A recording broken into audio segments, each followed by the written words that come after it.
আসসালামু আলাইকুম। আসছিলাম পুকুরে খাইতে দিতে, আসার পর আমার ভাই ওই দেখেন চুপ মারি দাঁড়ায় আছে, বিশাল বড় একটা শোল। তুমি পলনে আসো, শোলটা যেভাবে হোক ধরতেই হবে, আসো। ভাই আবার এর মধ্যে বিষ দিতে লাগিয়েছিল। আর এই শোলটা আসছে হচ্ছে এই পাশের পুকুরে, এই পাশের পুকুরে আর প্রচুর পরিমাণে শোল। গতকালকে বৃষ্টি হয়েছে, বৃষ্টি হওয়ার কারণে এই শোল লাফ দিয়ে এই পাশে আসছে। এর আগে আরো কয়েকটা আসছিল। তো আসেন ভাই, আছে তো শোল নাকি?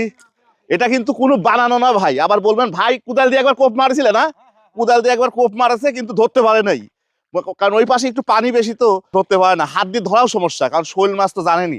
আসেন, কোন জায়গা আছে শোল? তো বড় শোল হবে না? কোন জায়গা?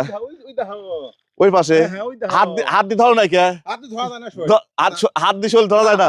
শোল হাত দিয়ে ধরা যায় না? দেবো, চাপ দেবো। ওই কোপও তো লাগেছে। হ্যাঁ, কুদালে কোপও লাগেছে। বিসমিল্লাহ। আছে আছে ভিতরে।